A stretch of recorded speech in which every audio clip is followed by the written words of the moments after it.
Então, caros alunos, vamos lá à nossa primeira aula de biologia, né? A gente tem que iniciar com uma introdução ao estudo da biologia. O que ela estuda nessa disciplina? Se a gente dividir biologia em duas partes, né? A palavra biologia, né? Vamos ter aqui bio significa vida e logos estudo, né? Então, biologia é estudo da vida. É um ramo da ciência que vai estudar a vida. A biologia é uma ciência, né? Ela, como toda ciência, utiliza método científico para gerar conhecimento, né? Estudar a vida em seus mais diversos aspectos, né? Por exemplo, como é que o corpo humano funciona, como é que as espécies de seres vivos do nosso planeta se interrelacionam entre elas e o meio ambiente, né? E então, né, nós temos também que a biologia ela vai se preocupar de entender os processos através do qual os seres vivos se reproduzem. Tá? Então a biologia ela é subdividida em vários ramos, né? Nós temos a morfologia dividida em três, né? Citologia estuda as células, né? Que são as unidades básicas da vida, a histologia os tecidos e a anatomia as estruturas do organismo. Nós temos a embriologia, né? Por exemplo, né? Que vai estudar o desenvolvimento do embrião, né? A zoologia os animais, né? A genética, né? Vai estudar a hereditariedade, ou seja, como é que os pais transmitem as características aos seus filhos, né? Nós temos a taxonomia sistemática, né? Que vão procurar estudar a classificação dos seres vivos, né? Mas afinal, o que significa a vida, né? A vida é um conjunto de características que vai manter os seres vivos em constante atividade. Por exemplo, o que te mantém vivo, né? Aí você pode me dizer o meu coração, né? Mas o que faz o seu coração continuamente bombear sangue para seu corpo, né? Então, esse conjunto de características que não é só o fato do coração de um ser vivo estar bombeando sangue, né? Ele não vai ser só essa característica, mas um conjunto de características que vai permitir a gente considerar algo como vivo, né? Então são várias as propriedades que vão ser responsáveis pela existência da vida, também para diferenciar o ser vivo de um ser bruto ou não vivo, né? E aí a organização celular, a genética, a respiração, o crescimento são algumas dessas principais características, né? E a organização celular, quando a gente fala de celular, estamos falando das células, né? Que são estruturas onde dentro dela vão existir as organelas, né? Que são como se fossem pequenos órgãozinhos, como as mitocôndrias, que são responsáveis pela geração de energia.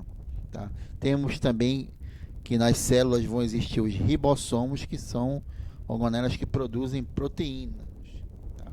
E essas coisas vão ajudar a manter uma célula viva, né? Tem aqui uma célula animal e uma vegetal, né? Como o próprio nome diz, é uma célula de plantas, tá? E a célula é considerada a unidade básica dos seres vivos, tá? E de acordo com a estrutura das células, né? As células não são todas iguais, né?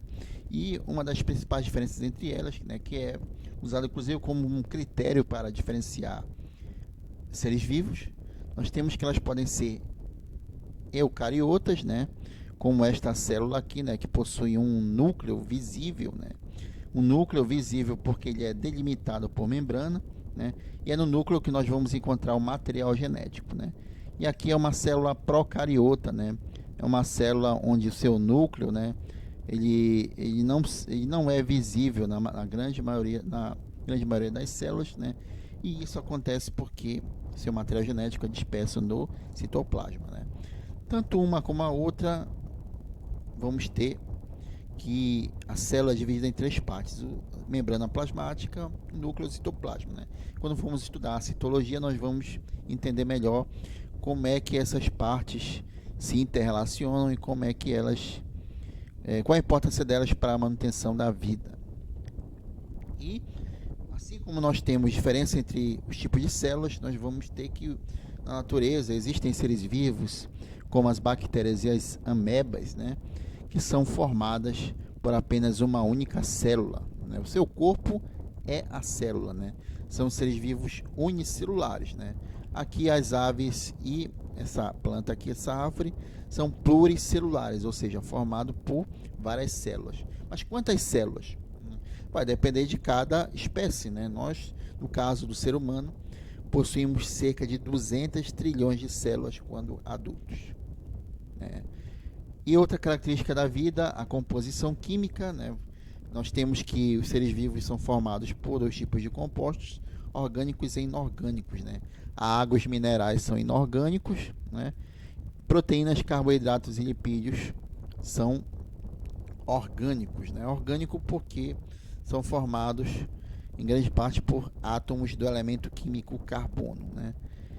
E aqui você está vendo nesse desenho, né, essas bolinhas aqui com cores diferentes e letras diferentes, cada uma simboliza um elemento químico, né? Um composto químico geralmente ele é formado por mais de um elemento químico, né? Aqui nós temos a representação das moléculas, das principais substâncias químicas que formam o corpo dos seres vivos, tá?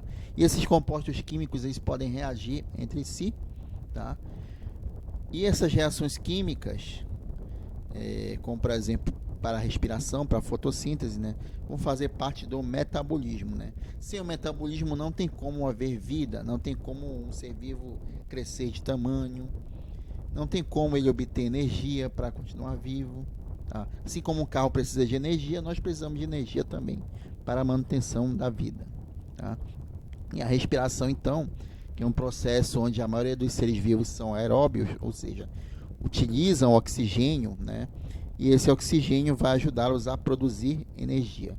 Poucas espécies são anaeróbicas, ou seja, não precisam de oxigênio, né? Quando você faz, quanto mais intensa for uma atividade física, né, uma corrida, mais você precisa respirar, porque você depende de oxigênio para gerar vida, tá?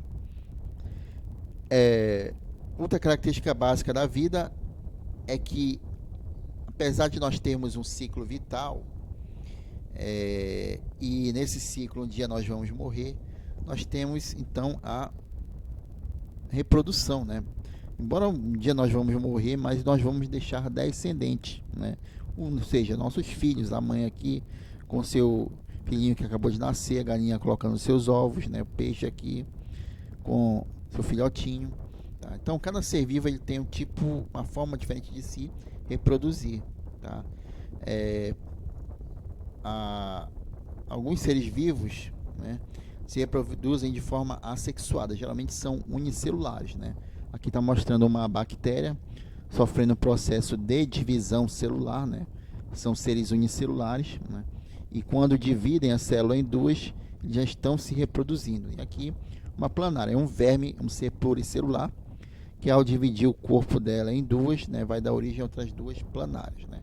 Então nesse processo um ser vivo gera outros seres vivos, né, sem a participação de gametas, né? Quando um ser vivo é gerado a partir da união de gametas, nós dizemos que os seres vivos que o deram origem os deu através de um processo sexuado de reprodução. E esse processo sexuado ele é importante porque ele gera variabilidade entre os seres vivos, né? Variabilidade genética, principalmente devido a um processo conhecido como crossing over, né? Quando vocês forem estudar a divisão celular, mitose e meiose, vocês vão entender melhor o que é esse crossing over, mas ele é um dos mecanismos que geram variabilidade, tá? Os seres vivos também são capazes de evoluir, né?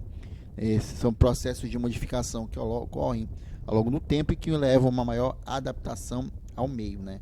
Graças à evolução, né, o homem ele saiu de uma condição onde ele era muito dependente das aves, né, mais parecido com um macaquinho, né? E hoje nós somos Homo sapiens, né?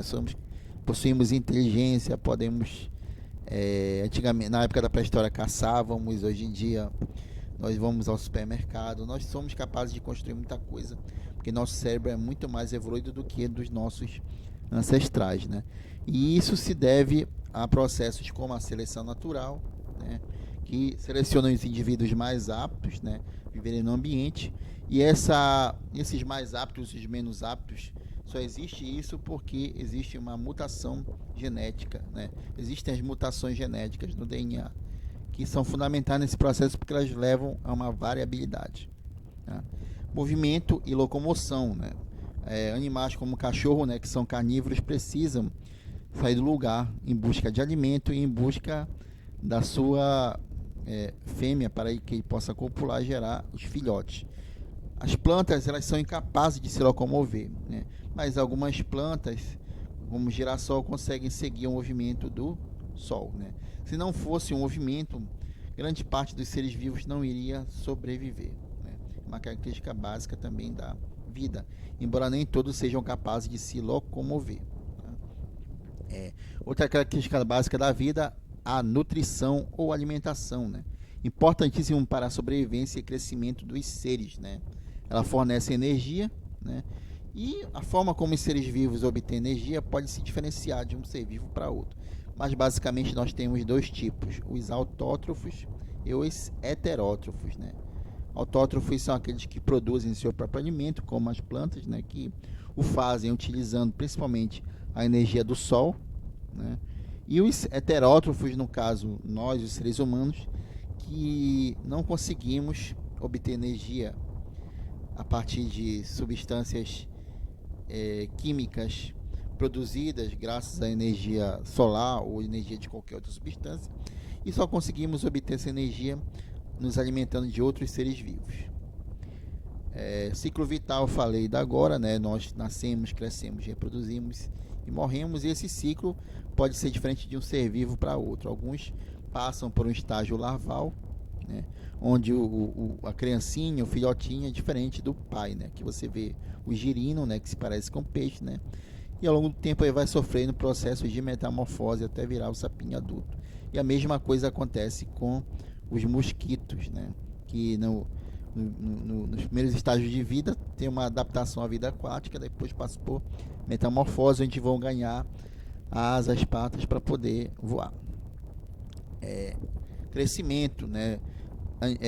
Seres vivos pluricelulares como o gafanhoto crescem através